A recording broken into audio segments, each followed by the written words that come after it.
एक बार एक शिकारी शिकार करने के लिए जंगल में पहुंचा। उसने अपने तीर पर बहुत ही खतरनाक जहर लगाया और शिकार को निशाना बना करके उसने तीर को छोड़ा, लेकिन उसका तीर चूक गया और तीर एक पेड़ पर जा लगा। वह पेड़ बहुत ही हरा भरा और बहुत सारे तोते उस पेड़ पर रहते थे। जैसे ही वह जहरीला तीर उस पेड़ पर जाकर लगा, वह पेड़ धीरे धीरे सूखने लगा और उस पेड़ पर जो भी तोते रहते थे वह एक एक करके उस पेड़ को छोड़कर जाने लगे। उस बड़े से पेड़ के कोटे में एक बहुत ही बूढ़ा तोता रहता था जो बहुत ही धर्मात्मा और अच्छे मन का था।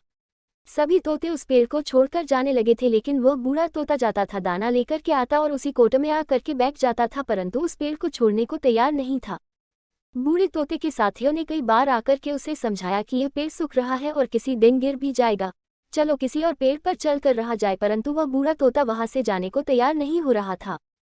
अब यह बात देवराज इंद्र तक पहुंची। उन्हें बताया गया कि एक तोता है, वह जिस पेड़ पर रहता है उस पेड़ पर एक जहरीला तीर लगने के कारण सूखने, गिरने और खत्म होने की कगार पर आ पहुंचा है, और एक बूढ़ा तोता अभी भी वहीं पर रह रहा है। वह दाना लेकर आता है और वहीं पर रहता है, जबकि उस जंगल में बहुत सारे पेड़ हैं, लेकिन वह उसी पेड़ पर रह रहा है। देवराज इंद्र प्रकट हुए और उस बूढ़े तोते से कहने लगे कि आप बहुत धर्मात्मा हैं, बहुत ही अच्छे मन के हैं, लेकिन आप इस पेड़ को छोड़कर किसी और पेड़ पर चले जाइए, क्योंकि यह पेड़ कुछ ही दिनों में गिर जाएगा।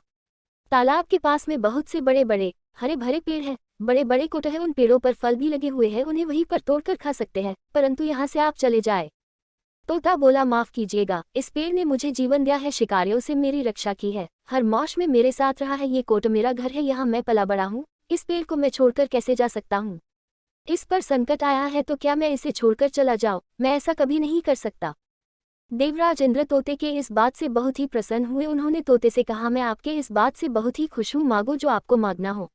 उस बूढ़े तोते ने कहा, मुझे बस इतना मांगना है कि जिस पेड़ ने मुझे जन्म दिया, जहाँ मैं रहा पला बड़ा, जिसे आप मेरा जन्मभूमि कह सकते हो, आप इसे फिर से वैसा ही हरा भरा कर दो जैसा यह था। देवराज इंद्र ने अमृत से उस पेड़ को सिंच दिया और पहले की तरह हरा भरा कर दिया। अब वापस से उस पेड़ पर आकर के बाकी तोते रहने लगे। वह बूढ़ा तोता कुछ समय तक और जिंदा रहा, फिर उसकी मृत्यु हो गई और वह स्वर्ग में चला गया।